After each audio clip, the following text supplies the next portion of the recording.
everybody, and welcome back to the Law of Attraction Secrets podcast. I'm your host, Natasha Graziano, and today we've gone on a bit of an adventure. I'm so excited to be in the studio of one of the most well-known Canadian comedians, actors, TV producers, hosts. I mean, you probably know him from judging America's Got Talent. If you don't know who I'm talking about by this point, honey, you do not get outside enough. Welcome to the show, Howie Mandel. Well, thank you for having me. Thank you so much for being here, or letting me be here at your incredible studio. Thank you. Well, thanks for coming. I don't get out a lot. I won't go places. You don't need to.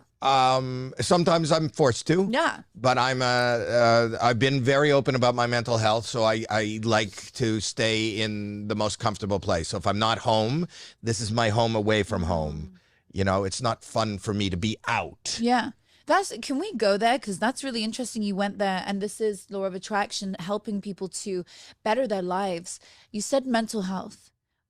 What have you, how have you recently overcome the challenges you've been through, and how do you protect yourself? I haven't overcome. It's constantly a struggle, but I cope with, and I think the biggest help to me beyond professional help and therapy and medications and whatever else is the ability to be open about struggling, because I've said this so many times, but if people took care of their mental health like they take care of their dental health, I think it would be a better world. Yes. And it is a constant exercise in making sure that I'm coping. So one of the ways that I cope, and maybe this doesn't sound like coping, is I have created a place where I'm comfortable. And if I do go places, like you see me on America's Got Talent, they won't come here and do the show because there's not enough room for high wire acts and things like that. But if they could, I would have them come here. Anytime I don't have to go any place and I feel like I'm at home, it's just more comfortable. Safe zone. I love that. That's beautiful. And I'm really happy that you speak about it, because there are so many men that feel they can't speak about it. They feel like they can't talk about what they're going through. You think more men than women? More men, I think, go through the suffering. I think women are more vocal about it, but I think men are facing just the same challenges in their own way. Well, humans. Humans. But I also think, we were talking right before you rolled about how old I am. You know, my generation predominantly has maybe cemented the stigma that is mental health. You know, you didn't mention it, you didn't talk about it. And even the word mental, I say mental health, not mental illness. You know, just being mental was something you would be put away for. So as a kid, you know, I was thought of as quirky and weird. And, you know, ultimately, my quirkiness and my weirdness became hard to even survive with, and even my own survival, my relationship survival. And ultimately my wife gave me an ultimatum and said, you either go get help and go see somebody or it's over. So that forced me in my 40s for the first time to go get at least diagnosed. Wow. So interesting. So have you ever done practices, and maybe since then, that help you to live your best life? Like on the outside, we see Howie Mandel, this uber successful individual, you know, family man, you're all the things. And so do you meditate every day? What's your morning ritual, for example? I like to brush my teeth. No, I don't. The ritual is exactly, and I'm doing it right this second, is distraction. You know, I like to be as busy as possible. I'm not good in quiet. I'm not good in meditation. I mean, I'm not knocking it, because whatever floats your boat, you should be doing.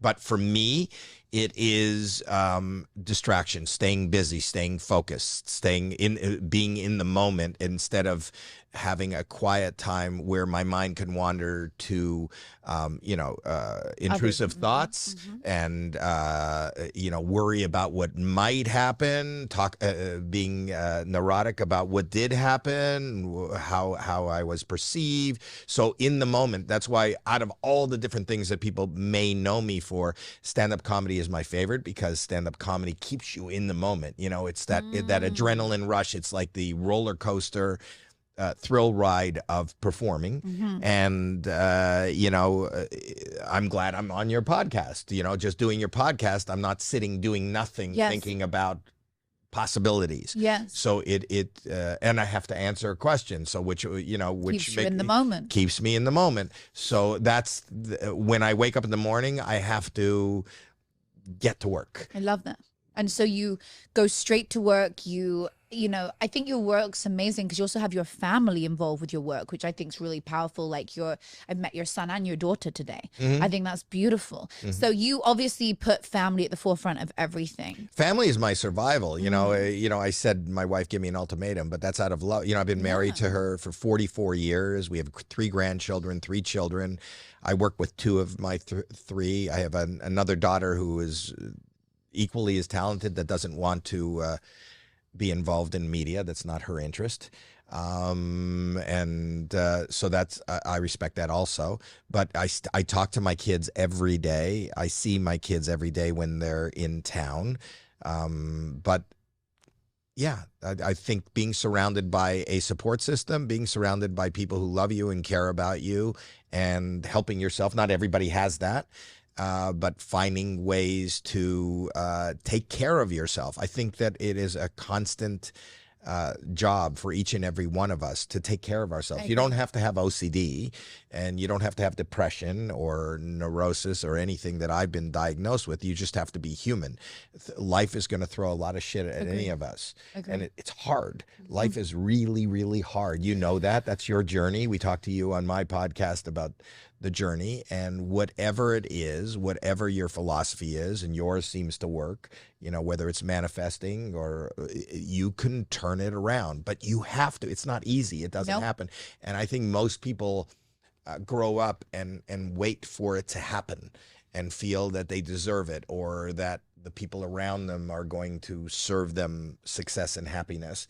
It doesn't happen. It only comes from within. And that's a really tough, it's really tough to realize it's you. When you talk to, drug addicts and alcoholics, the only time they get help and change their life is when they hit rock bottom and they realize, hey, I need help. I admit to myself, but you don't have to be an alcoholic or an addict. We all need help. Yep. And I think the problem with the world right now is most people are just waiting for somebody else, whether that be the government or their bosses or their industry, to take care of them. 100%. And people wait for somebody else to fulfill them for their happiness. Right. And exactly like you're saying, we have to look within. Happiness is not something that we find on the outside. Oh, when I'm with this person, I'll be happy. When I'm in a relationship, I'll be happy. Honey, you will find happiness from feeling every day just grateful. Every single day, I do 20 things that I'm grateful for. What am I grateful for today? And I go into this beautiful momentum. I'm so grateful for my family. I'm so grateful for my son. I'm so grateful for my home. So grateful that I now live in LA as opposed to living in London, which is colder. I get to be around amazing people. I'm so grateful that I'm on Howie's show. I'm so grateful that Howie's on. I go through that list every day. And actually, there is science behind it that when you write down your gratitude list in the past tense, or just I'm so grateful for, even in the present tense, you actually enhance your state of happiness in the long term. You allow yourself to be your best self all the time because you quit focusing on the negative. We stop focusing on all the things that don't serve us. It's so easy to go around in a spiral, and then the spiral goes down, and all of a sudden you're at rock bottom. It's so easy to go all the way down with possibility of what could happen. There's a great book that I read actually by Dale Carnegie. And it's called How to Worry Less and Live More. In fact, I'm going to send you a copy. Really interesting story. I moved into my house in Vancouver. We were just talking about Canada before the show, if you're Canadian. And as I move into this house, underneath the house, it's quite not that old, but interesting that the house had this underneath it. Underneath the house, there was like a trap door that went to some kind of secret basement-y thing that wasn't written in at all into the, the plan and the deeds.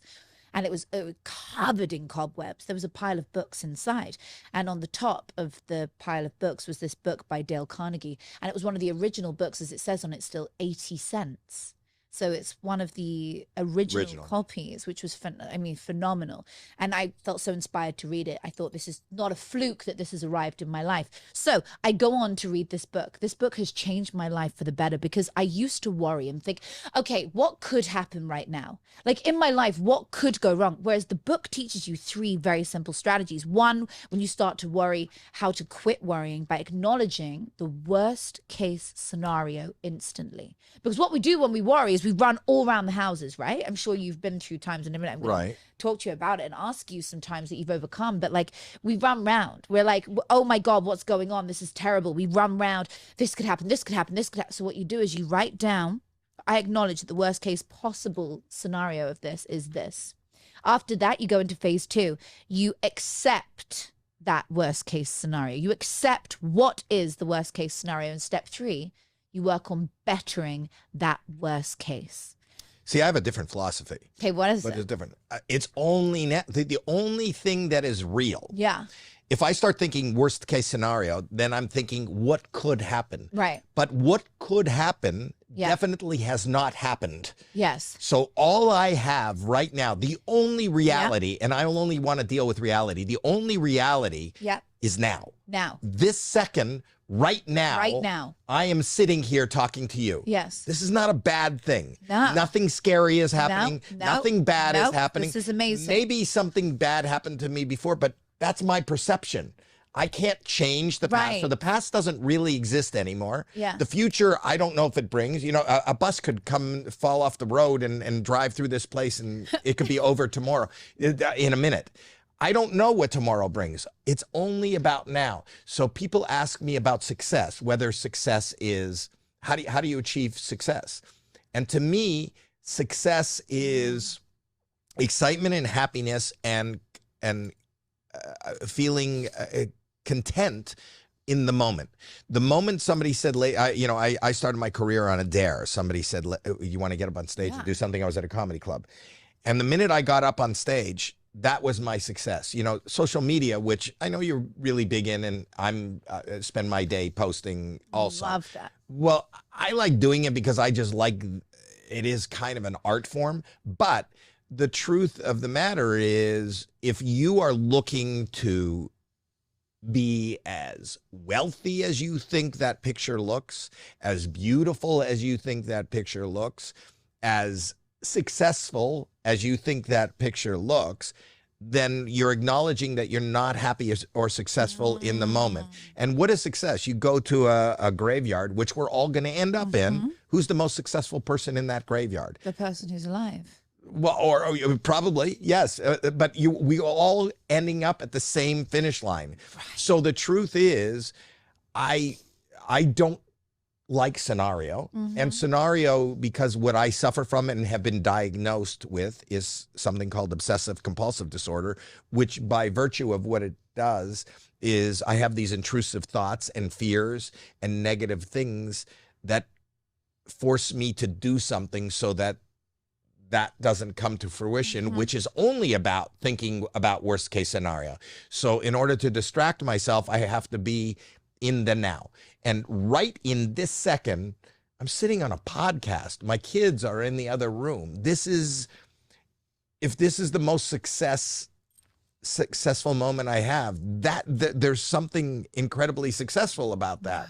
You know, I'm not lying in a bed with cancer, with nobody visiting me like the people are. You don't know what tomorrow brings. You don't know what diagnosis you're going to have. You don't know, and I'm not telling you to be afraid of it. I'm telling you not to think about it. Deal with whatever you have to deal with in the moment. And the people that go to your talks and listen to you in the moment, even if they're just sitting in a chair being inspired, that's an amazing moment. You can't, life is a collection of moments, and these moments are to be absorbed and enjoyed. And I'm telling you that as somebody who's a lot older than you. You know, I'm also cognizant, this is a bad thought, that they're just on paper, there aren't a lot of moments. There aren't as many moments left. Exactly. So all I have is this moment. And that may not be true. You know, people a lot younger than me and who have a lot more going on than me could get hit by a bus in the next minute. So that doesn't, I'm just saying, like, if you want to think a scenario, worst case scenario, you don't know what that is. No. That's in your mind. Exactly. That's not reality. So the reality, I live in reality and I live in the now. So it's very different than what you were describing. That is very different. You're really staying in the moment. I love that too, though. That solution of Dale Carnegie is not the only one. It's just one of many. It's a modality. It's a way. It's a coping mechanism, right? And as you said before, life is a series of, it's hard. It's not easy. It's a fucking roller coaster, in fact. It's for everybody. You look at everybody and you think their life is better. Everybody, and this is probably incredibly depressing, but which you shouldn't be thinking about, but everybody's going to get sick and die. Everybody you know and love is going to get sick and die. Everything that you own and want to achieve is not going to exist in 100 years. No. And, and anything you do is probably not going to be remembered. People in my business, they always say, how do you want to be remembered? You won't. So what we can do and what we should do in this little short blip that we have is try to enjoy every moment, be as productive as we can be in as far as what the world is. What you're doing is great. See what you're doing and what you found, and I think what makes you successful and the path that you're on is, even if it's your words or your philosophy, if you can make somebody else feel more comfortable, if you can give somebody else hope, if you can give somebody else a coping skill so that they're better in that moment, in the moments that they live, then that is what life is about. Because most people don't even know, like, they want to be remembered, or they want to do something great, or they want to compile a lot of what they believe is success, whether that's finance or a castle or whatever it is. Do you know your grandmother's mother's first name? Your grandmother's mother's first name? Nope. No. So that's 2 generations, which is probably only 70 years ago that person was alive. Right. That is a blood relative, and you don't even know her name. No. So for you to be striving to make money, to build a castle, to have success, to have what you deem as fame is empty. It doesn't really matter. But if you live a good life, and because somebody who met you is better because they met you, you're moving the world in the right direction. Yes, I cannot agree more with this. And that's what you do. You bring so much joy into somebody's life. When they see you, when they hear you, when they see you on a show, when they see you on your show, when they see you in any one of the facets of your incredible career, they feel uplifted. They feel amazing. But I feel better. Yeah. Because if somebody else is, listen, ultimately, and I've said this many times before, everything I was ever punished for, expelled for, hit for, lost a job for is what I get paid for today. Wow. The fact that, and I didn't have a lot of friends as a kid because I was a pariah. I'm the silly little guy who doesn't act like other people. And as a young person, the key is to try to fit in. And I didn't and don't. But now that's celebrated because I'm in show business and I do something different. But the truth of the matter is that I entertain myself. I do what I want to do. Yeah. And I feel like the luckiest person in the world that by doing what I want to do, somebody else laughs at it and maybe feels better. Somebody else watches it. Anytime somebody comes up to me in the street and they recognize me, I'm amazed. There is so many, it's so noisy out there now, much more noisy than it was when I was young. If you're watching television, which very few people do anymore, there's 600 stations. Or you're playing a video game, or you're on social media. Yes. The fact that anybody even knows who I am is fascinating to me. And really? People always go, I don't want to bother you when they want to take a picture. And I go, you know what will bother me? Kind of when it stops, because it means that you saw something that I did, you enjoyed something that I did, maybe I did make you laugh. People share that with me a lot. They go, I was having a rough day and your silliness made me laugh. But they also share their negative, on my social media. I mean, there is a crazy amount of hate. Listen, anybody in the public eye, the amount of stuff that I get, even as a motivational speaker, people want to write or make videos and shit. And I'm like, It's so sad that somebody in their world feels that they have to project their hate onto individuals that they perceive as, oh, they're doing something great, so let me just try and bring them down. But I always say to people, I don't give a fuck what you want to write. You know why? I don't do it for the small voices. I don't do what I do for the small voices. I do this for the greater good. But you said something that rings really true. You're saying that they're projecting their hate. So it's their hate. Yes. It's their negativity. Yep. It's their sadness. It's their depression. And sometimes I think a normal, not a good, but a normal facet of humanity is to, when you're not feeling good about yourself, when you have an anger bubbling up inside of you, when you have a darkness inside of you, a release is to go, oh, look at your shit. Look at your, but it's not you, it's them. And when you realize that, you know, as I thought I was going to grow up and have kids and teach them about the world, but what I did was I grew up and had kids, and my kids teach me every day about the world, because you're watching how a human being is reacting to whatever life is throwing at them, and you get to watch them, and you understand, like, when your kid is in a bad mood, like when you're in a bad mood, then they get mean to you. Well, why are they mean to you? I don't deserve to be. Well, you're in a bad mood. Yeah. You know, or if you make them mad. So you realize that's what that is. It's not, you got to take whatever negativity is coming your way with a grain of salt, because it's you that has a problem. Absolutely. If you have the need to sit at home on your stained mattress in your underpants and write negative shit about me. Keyboard warriors is what I call them. They sit behind a keyboard and they want to write and they want to type and they would never say it to your face. They just feel protected behind this little gray face on the Instagram where they can, or they'll put a fake picture up where they feel like, yeah, I can write this. Yeah, I can say this because I feel I'm then exerting what is out of their zone. They feel they can get rid of that hate and pass it on to somebody else. Here's the thing. I was saying earlier on your show, if we just go about our day and all do one kind deed for somebody else, just one, we all smile at somebody, comment a nice comment on somebody's social media instead of hate, respect that everybody is a human. Everybody has a family and goes home somewhere, whether it's alone and then they have their own things that they face, or whether they're with a family and they have their own things that they face there. Everybody is human. You know, when I moved to LA, right? I came from London. Everybody gets fucking sued here. It's crazy. Well, I've never been in a sue or cancel culture. It's so bizarre. Oh yeah, I just sued that person. But why? They still have a family. They're still human.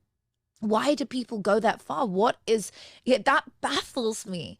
We need more love. We need more people like you who wake up and But our culture right now is incredibly competitive and combative. You know, that's our culture, you know, and that's what social media is. Right. You know, it's competitive. You know, people want to stand in front of a private jet.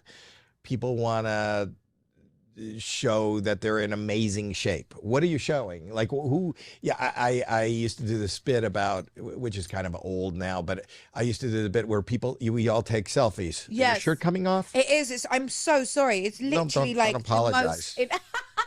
It's like the most annoying shirt. No, not so much. Like, it's making me live in the moment. Oh my God, good. It's so irritating. It's one of these shirts. I feel like it's going to fall off at any minute. But anyway. You need a clip or something? Oh my God, if somebody has a clip back there, like a safety pin, that Your would be other amazing. Natasha. Natasha, do you have a safety pin? Yeah, come and help her. Yeah, if you have a safety there's been pin. a lot of adjusting going on. Jesus Christ, it's so annoying. Just call me Howie.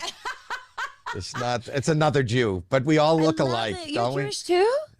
Like Jesus, yes. Oh, wow. I love that. Me too. Are you Jewish? Yeah, you didn't know that? No. I didn't know you were. Well, I didn't know. Graziano. Yeah, but everyone does that, but that's my another surname. It's not my, actual surname. Oh, that's for show business.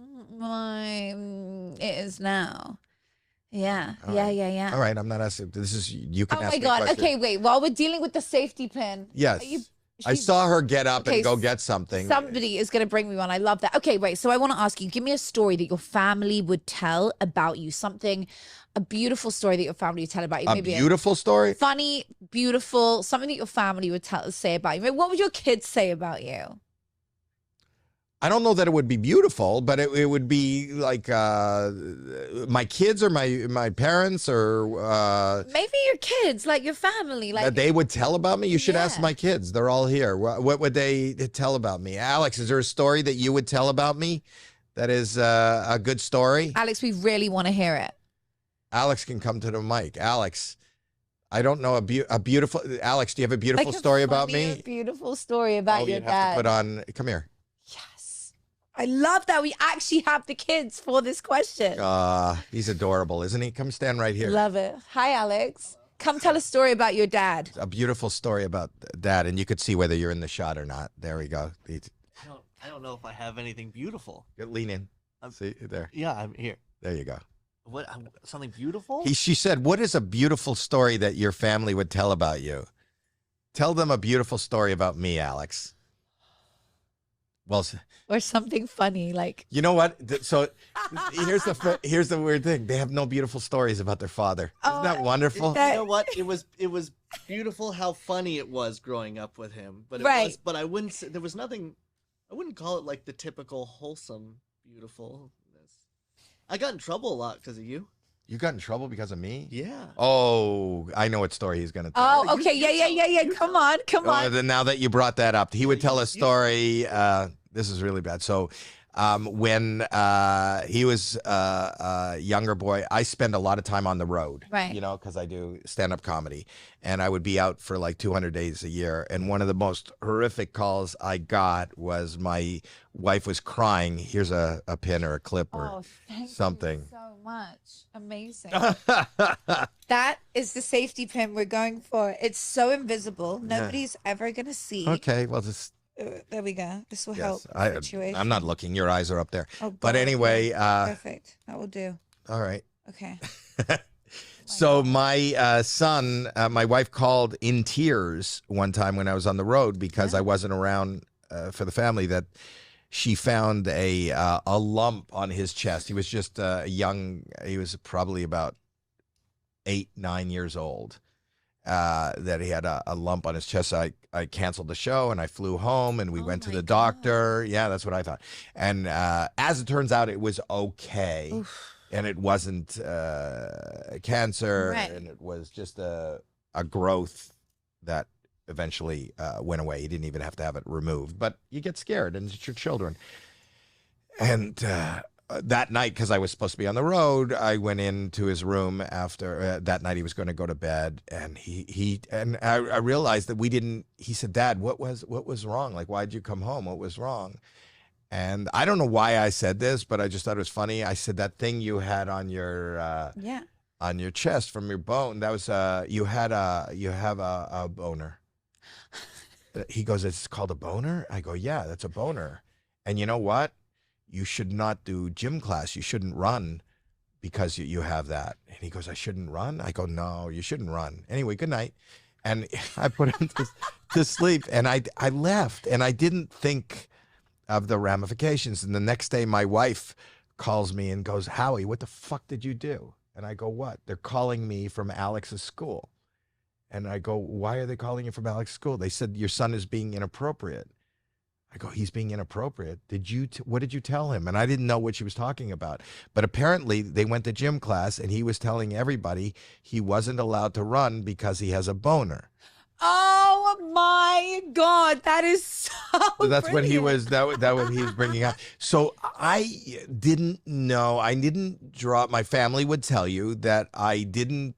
If something was kind of funny or comes to my mind, and part of my ADHD, which I've been diagnosed with, is if something's funny, I'm impulsive and I don't think about the ramifications. I always say yes to everything. That's why I'm on your podcast. I always just say yes. I don't care. I'm afraid of missing out. This. But even if a funny thought comes into my mind, it spews out, which has caused me as much trouble as it has success. So, that was a funny thing just to tell the little boy before he went to bed and say, "Good night, I love you. And don't worry, just don't run because you have a boner," which is kind of funny. But the next day to get the call from the school and to have my wife have to explain, and this is one of many, he just reminded me of that. This is one of many growing up as Howie Mandel's child, that he had to deal with. And then, they called and they said he has a boner. And then I had to go in and explain to the school that I was just trying to be funny, and I forgot to tell him it was a joke, and now everybody, he had to deal. My kids And he dealt. had no idea. No, why would he have an idea? Now he knows what a boner is, but He does. Alex. Alex. I just want to make sure because I want to be a responsible parent. Alex, do you know what a boner is? No. No. Will you tell him? Alex, do you know what it is? Do you get it?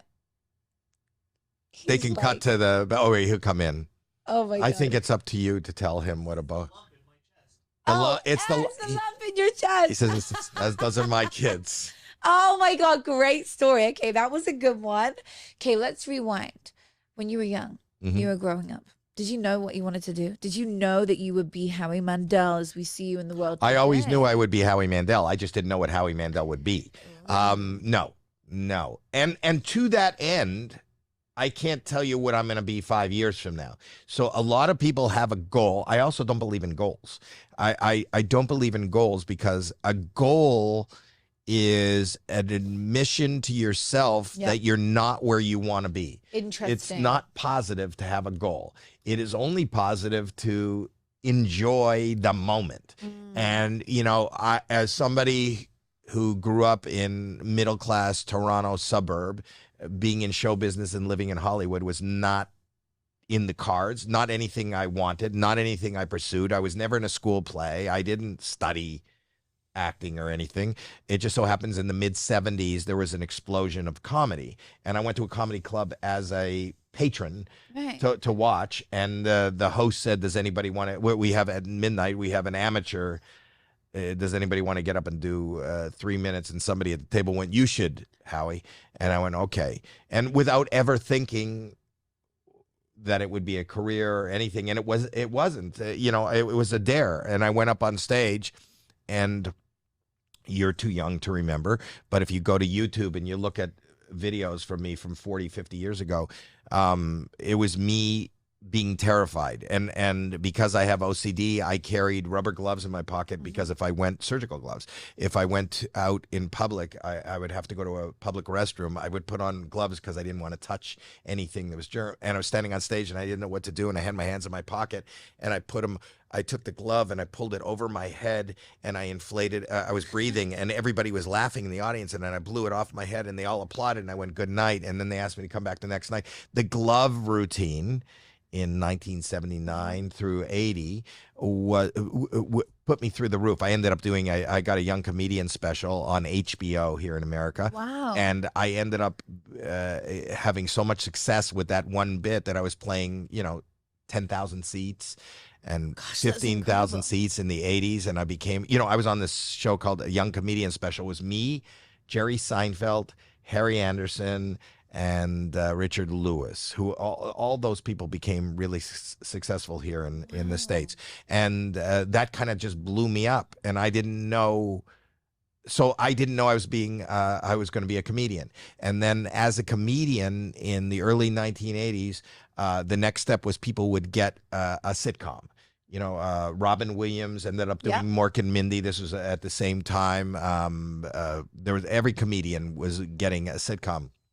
I went and met about sitcoms, and they said, can you act? And I read the script, and they thought it was really good. They put me in a drama.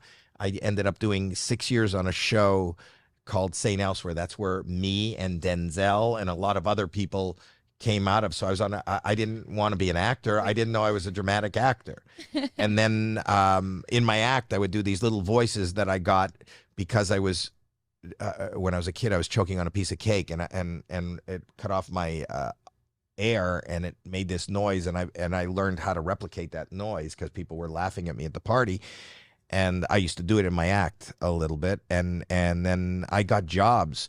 I was on the Muppet Babies. I was Skeeter because somebody heard my voice at the comedy club, and they hired me. Jim Henson hired me to do Skeeter, Animal, and Bunsen Honeydew on the Muppet Babies, and then I did the movies Gremlins. Do you ever see Gremlins? Yeah. I'm Gizmo. You're Gizmo? But I wasn't going to be a voiceover actor, and I wasn't going to be a character actor. So I'm doing stand-up comedy. I'm doing dramatic acting with Denzel. And then years later, somebody asked me if I wanted to do Deal or No Deal, which I didn't. My wife told me that I should do it, and I did. And I didn't think I was going to be a game show host, and then I love this story. NBC said, we have this show AGT, which I've watched right from the beginning. Do you want to be a judge? I didn't even know that was a job. I didn't know I'd be doing podcasting. I do podcasting with my daughter because we were quarantined during COVID, and I would call her every day. Because she wouldn't go near me because they said that people in their 60s were very they could die. So she wouldn't come and visit me. So she'd sit on the phone with me for 2 hours, and we would make prank calls and talk to my friends. And my wife came in one day and said, what is this? I go, me and Jackie just sit on the phone, just doing stuff. We're not doing anything. She goes, you should record it. And that became our podcast. Very So I wasn't going to be a cool. podcaster. And then I have another friend, Harlan Williams, who's a great comic, and I do another podcast with him. And then I didn't want to work at Universal. Gave me a production deal, and I used to have offices on the lot, but that felt like too grown up. I felt like I was throwing a party at my parents' house. So I have these warehouse. I'm in the real estate business too. So I had these warehouses. I came here, and then I started DMing things that I saw, whether they're technology companies, whether they're other friends that have the Proto. I do a Proto, which is a hologram company. So now this is their head office. And I invested in them, and I sit on the board, and there's production companies here, and there's other networks here, and other people who do their podcasts in this building. And it's just this funny WeWork, collective space of just fun people doing fun things. I absolutely love it. Like, as soon as I walked in this building, I was like, this is such a cool creative energy. You have the Proto, you have the studios. There's so much going on. Yeah, if you go in the other rooms, they're shooting shows right now. There's about 5 or 6 shows going on. God, it's amazing. And it's just fun. I just show up. Mr. Beast called the other day, and we went and shot a bunch of stuff in North Carolina with Mr. Beast. I didn't think I would be an influencer. Yeah. That's not what I do. I have 11 million people on TikTok. I didn't even know what TikTok was. You're loved. You're absolutely okay. This is interesting. We go back to the goal piece. So you just walked me through this amazing journey of your life, which seems like right place, right time, right place, right time. Right everybody place. has that. So everybody has that. My contention is, which is different than yours, is don't think. Don't think about it. If you think, I believe as a species, we have the most amazing instinct. If you want to do it, you should do it. That's you need to do it. And when you overthink it, there's a million reasons not to do it. So I always say, just say yes. I said the other day I was speaking, and I said, I can't say no. No is N-O, which is the first two letters of nothing. Nothing comes from no, but everything comes from yes. Even a bad experience, which is an experience. It could be a failure, but that's a lesson. That's an experience. It means you're moving ahead. You can't fail if you're just sitting at home. Nothing will happen. So my thing is just keep doing it. And my thing is, instead of a goal, if you in the moment want to put one foot in front of another, you're going to put one foot. I just want to move my right foot forward. And you're putting your right foot forward with no thought. That's just something I want to do. I feel like I should do it. And then you feel like you should put your left foot forward. And then maybe again, you feel like you should put your right foot forward. Yeah. And then maybe again, you should put your left foot forward. Ultimately, you're going to end up at another place.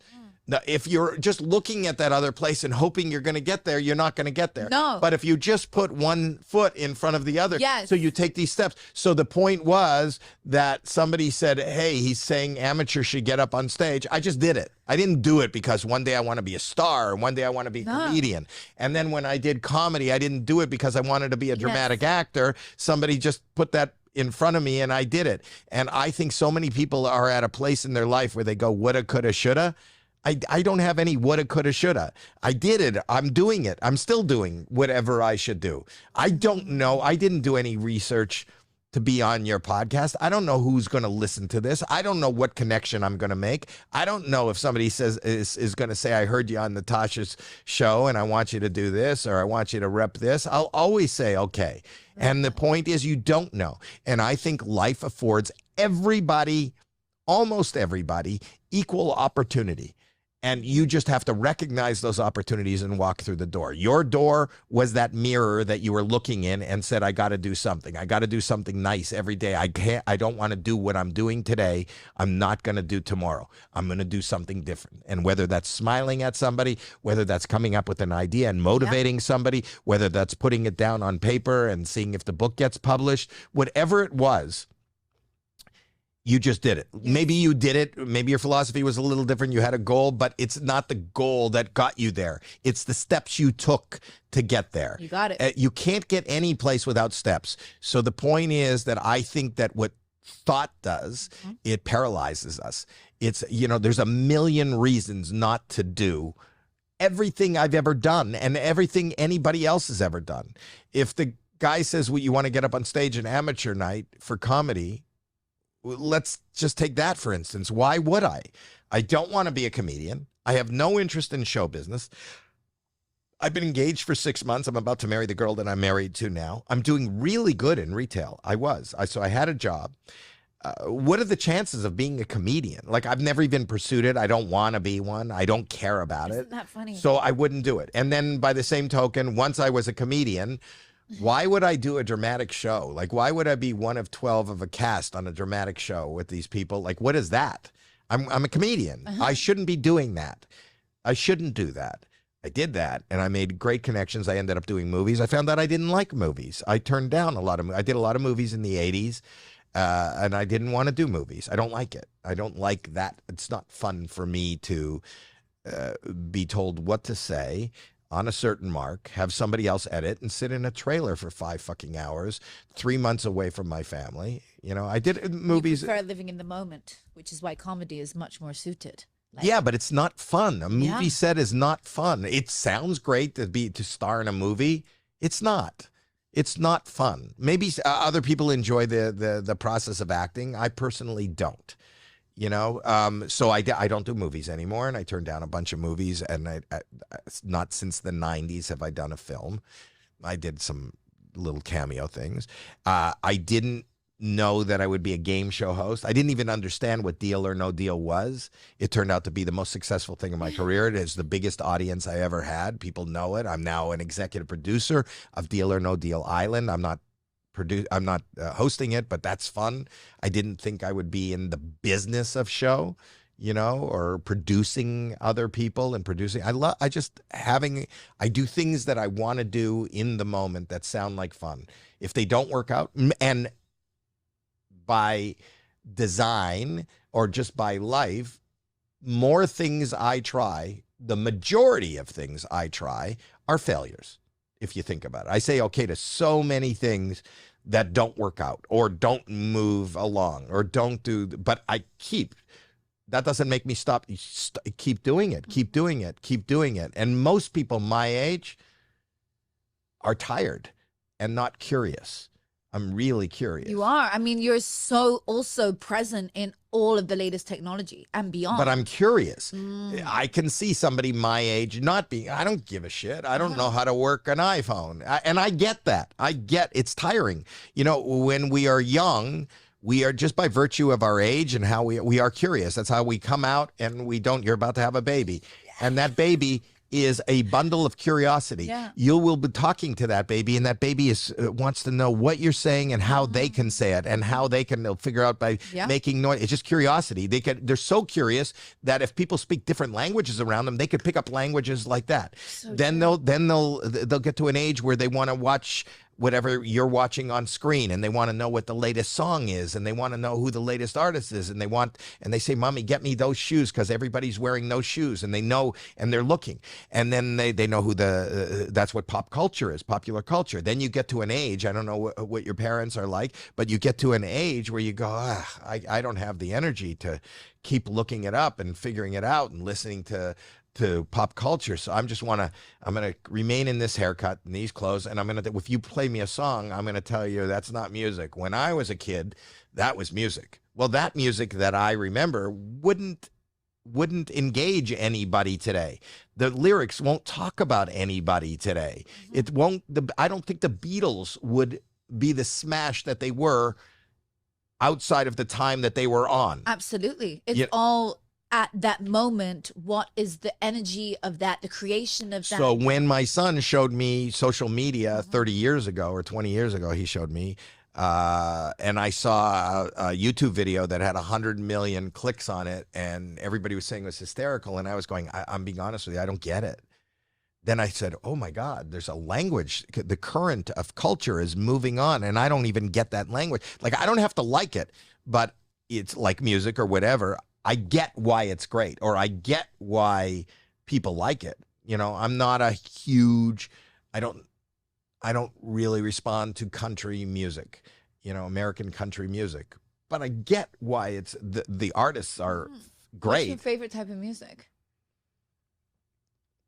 I probably like, my favorite kind of music is probably R&B. I love R&B. Yeah, You know, well, it's a good choice because it's the same as yours. Yeah, that would be my choice. Yeah, but it's just a choice. But that's what I respond to more. But that doesn't mean I don't listen to everything else. I'm aware of everything. I'm trying, because I feel like this world, I'm treading water, and I'm not tired. And I'm curiosity is the thing that moves people forward. Curiosity changes the world.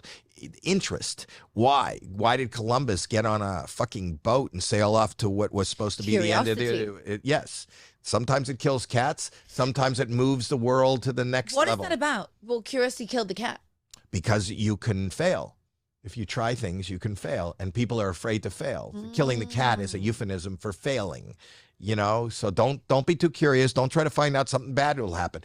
You know, I'm humiliated every fucking day. I am. I'll try to do something that I think is funny. A thought may come and I'll share it, and it lands like a piece of shit someplace. And there I am standing there. But you know what? 99% of everything I try, everything I say fails. I just say and try so much that 1% seems like success. What is success to you? Passion and happiness. I try to maintain happiness and excitement. I'm excited about what I'm going to do, what's going to happen. I look forward to doing this podcast. To wake up in the morning and go, oh, I got something to do. I'm going to show up and meet this person that is a motivational speaker, and I'm going to go talk, or I'm going to be able to talk to her on my podcast, or I'm going to go to work with my kids. That's success. Or, you know, I say something and then everybody in the room laughs. That's success. That is success. Success is momentary and last. Having money, notoriety, and is not success. It doesn't make you happy. It doesn't really mean anything. If anybody knows your name, or you have a good count or a lot of likes, there's another 8 billion people that don't give a fuck and don't know who you are. There's always more that don't. So if you're trying to achieve that and that's your currency, and that's kind of empty. But to have, you know, most people talk about hump day, you know, when they on radio. Have you heard the term hump day? I don't know what it is, but I've heard it. I know okay, hump day is traditionally Wednesday. Right, why? Because you're getting over the hump and halfway through the weekend. You get up every morning and go to work and do the shit that you have no interest in and you don't want to do. And you're getting over the hump on Wednesday, getting close to the weekend, not to do anything you're excited about, just to not do the shit that you feel like you got to do. Very few people get up and are excited about something. You need to find something in life, one thing in life. It doesn't have to be your living. It doesn't have to be your job that you are excited about and you can't wait for. And that makes life worthy. I can't wait to get home and see my kid. I can't wait to, you know, even with comedy, I found comedy. I don't care about fame. I don't know what fame is. You know, it's just a bunch of strangers who recognize you. You know, I don't care about money, but I love doing stand-up comedy. And to this day, even with all the dates I do, I will, on a rainy night, drive out to a club unannounced when there's 4 people sitting there at midnight and just try to do it. If I was a janitor, but I had access to a stage a couple of times a week, that's so joyful that I get to do that. I love doing it. I don't really care about what it garners me as much as I love doing it. Wow, the doing. This takes me to one of my favorite quotes, and it's actually in my book, and it says, comfort is the enemy of growth. So when we are stuck in a place, and I use the word stuck, of comfortability, you talked about it earlier, complacency, everything seems so good. Everything seems so nice and wonderful. But hey, that's actually where we're not growing from. When we're in a place where everything is so easy and like, oh, I'm not taking any risk and I'm in this like calm zone, just know life's going to throw you like this anyway. But that's where we grow from. We grow. No pain, no gain. Absolutely. So what's your favorite quote? Of my own? Anybody's quotes in the world. Just something that could be yours or something that you've heard from Nothing someone. comes from no. I say that all the time. I love that. Yes. You know, nothing comes from no, you know, and that's the first two letters of the word. And that's what I always say. And that's what I teach my kids. You can say no, nothing. And that's complacent. Most people do say no. You know, the easier thing is to not do it because you're not going to fail. No. If you don't do it. No. You're not going to be embarrassed if you don't do it. You're not going to exert yourself if you don't do it. Yep. You're not going to, but something good could happen. You know, do you want to exercise today? No. I'd rather just lie here and snack. You know, you're not going to get a six-pack. No. You're not going to get in good shape. You're not going to feel better than you felt today because you didn't work out. Like with anything in life, nothing comes from no. Only everything comes from yes. Everything. Everything. Everything. It's how I'm here. It's how you're here. Even just being in the place that we are in our life at this present moment is because of the word yes. Only. Everybody. You know, and like if you think of it, if you think of all the things that even changed the world, like think of Steve Jobs. Yep. Steve Jobs was passionate about, think about what he was doing. It's ridiculous. Yeah. Okay. He did not invent the computer. IBM, HP, all these companies already existed. There was already a computer. What did he do? He was passionate about, I don't even understand what he was passionate about. He was passionate about changing it and making it much more user-friendly. Why? Like, I come from that era. We didn't need a computer. A computer was used maybe in a bank or in technology. Why would I ever want a computer? You know, what did he do? Like, but he didn't really finish school. Him and his buddy, Steve Wozniak, worked in their garage. It's crazy. Go get a fucking job. What's he do? He's so passionate and spent everything and every waking moment because he enjoyed that process. And then Apple became the way of the world. It's your phone sitting right there. That's your computer. That's your communication. That's your window into the world because he was passionate. He didn't go get the job. He didn't stay and graduate college like you're supposed to. He didn't, that didn't make sense at the moment. And he has I don't know if you ever read his book, but there's a ton of failures before there was this. Right. And that's where that fascinates me the most is that point just before success. Do you remember? I know you've explained your journey. It's almost like spontaneous things happened for you. But do you remember a point where you just wanted to give up? Was there a moment in life where you've sat there and just gone, I'm just over this? Yeah, many times. And specifically in my career, right before Deal or No Deal.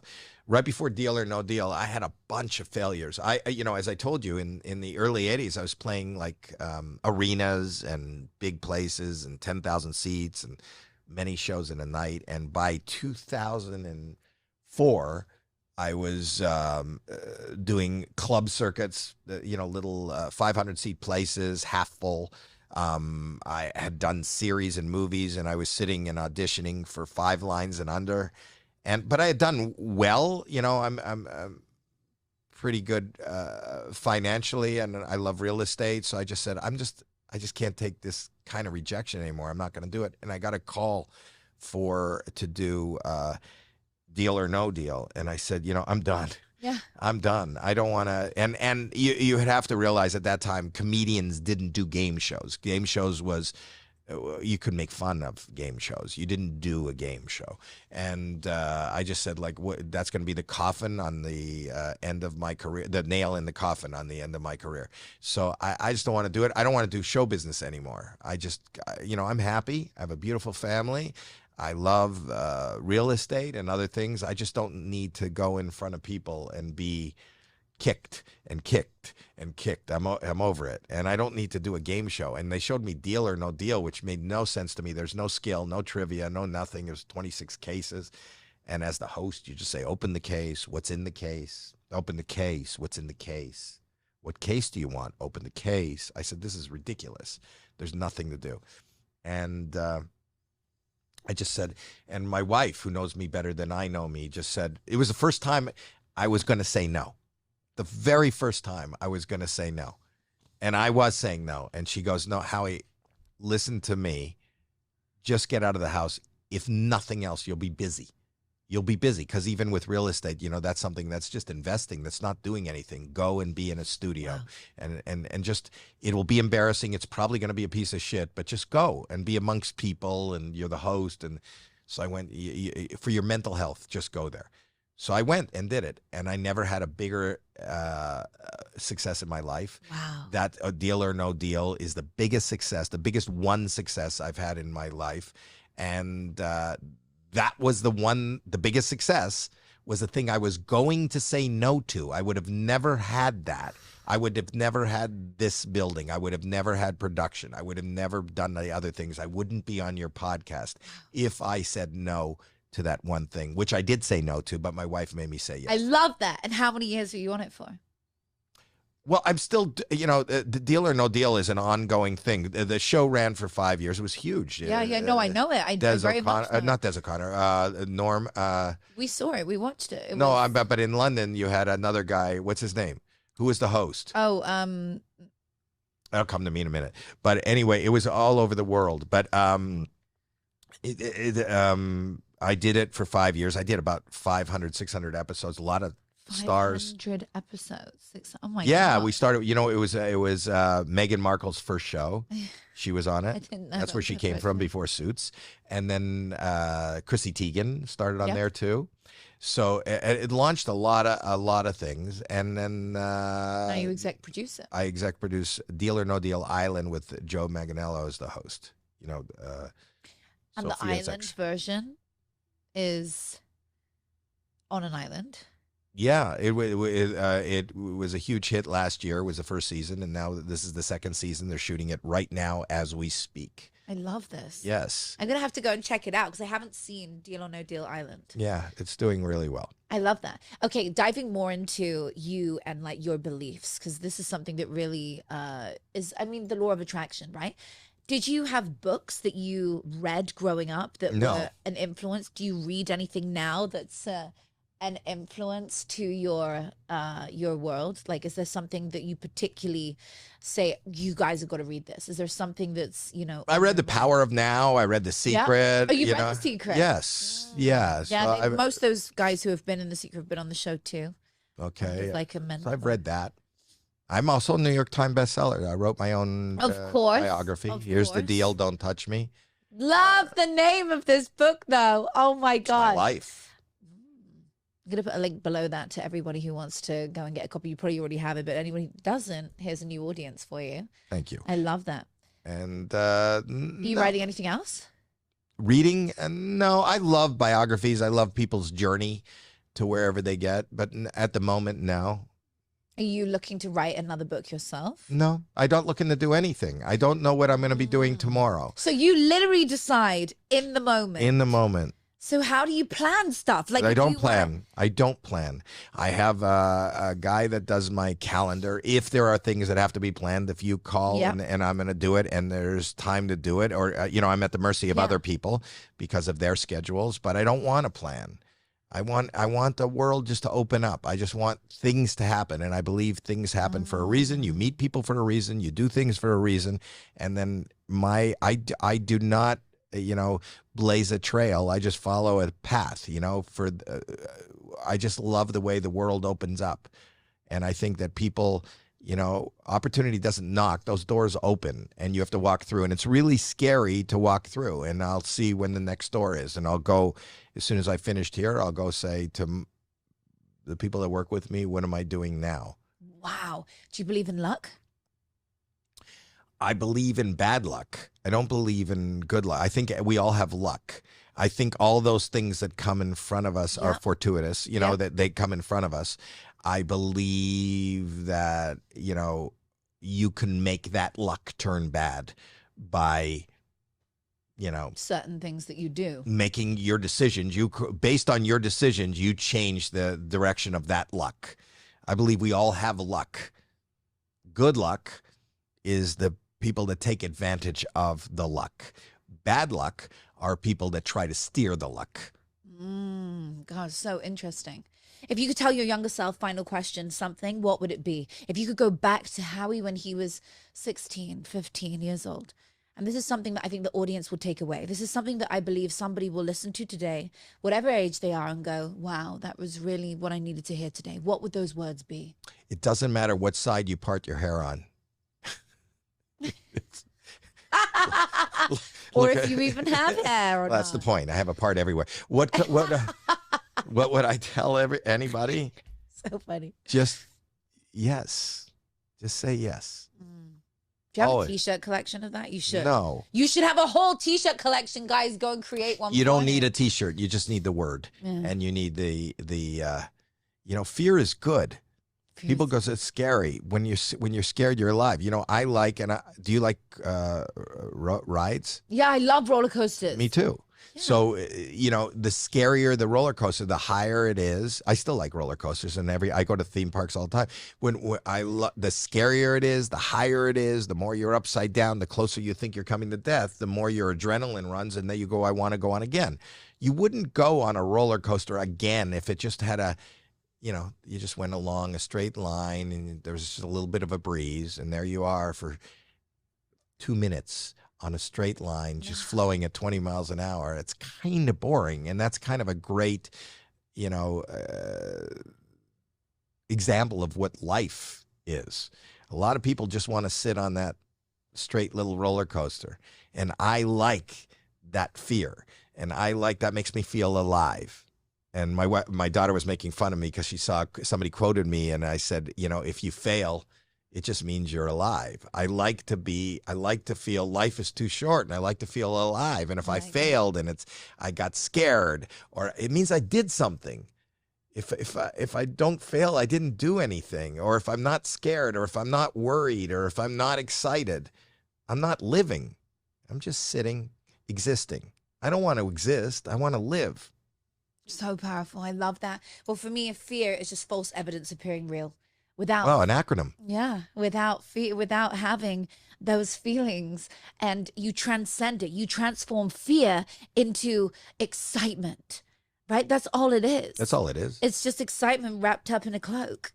You just use that energy and go, I'm going to go out there and I'm going to overcome it. Like, I had a phobia of surgery, and last year I had to have a surgery at the end of last year. Doesn't everybody have a phobia of surgery? Like, is there anybody that goes, ooh, I wish I could have surgery today? You know what? I've met 2 people who have ever been so excited by it, too, in my whole life. And I just think there'd be anomalies. I'm terrified of it. I was. But I did it to prove a point to myself so I could go on and share with the world. I was like... You didn't need it? No, I needed it. But I put it off for 4 years. The thing I needed. So I was like, I don't need it, but I had to have it. It was a health thing, but I was like, it'll be fine. It'll be fine. I was told I had a 3-year kind of, you need to do it within 3 years. Anyway, I finally went and did it on year 4, which was after the timeline. Everything was fine. Just, you know, it was like a borderline situation. Anyway, the point was, when I did it, I was like, I made a whole video on it for myself. And it was like, I'm doing this. I get it. I was supposed to have a surgery that I've been putting off. It's interesting. And I'm really scared. Right. Oh, is this real? Yeah, I was supposed to. But I'm not. I'm not going to do it. But everybody is suggesting that I get a penis reduction. And oh my God, I would be definitely scared to do it. Yeah, I don't want to. I don't want to. Why would you? But it's just a suggestion. And on that note, Yeah. from the most amazing comedian, I've had the best time. Thank you. I hope that you don't get that surgery for the sake of your wife and your, you know. But apart from that, thank you so much for coming on today. You're super inspirational. I love all the things that I've learned, really actually about living in the now. I feel like taking away from this is actually to not think so far ahead and like, what am I going to be doing in that space? How about just right now and That's like all we have. Open the door and go, show me my amazing next move. Show me what's coming next. Show me the people, events, and places, and I'll just show up every day. So, Howie, thank you so much for coming Thank you, on Natasha. and allowing us into your beautiful studio. Thank See you guys you. again.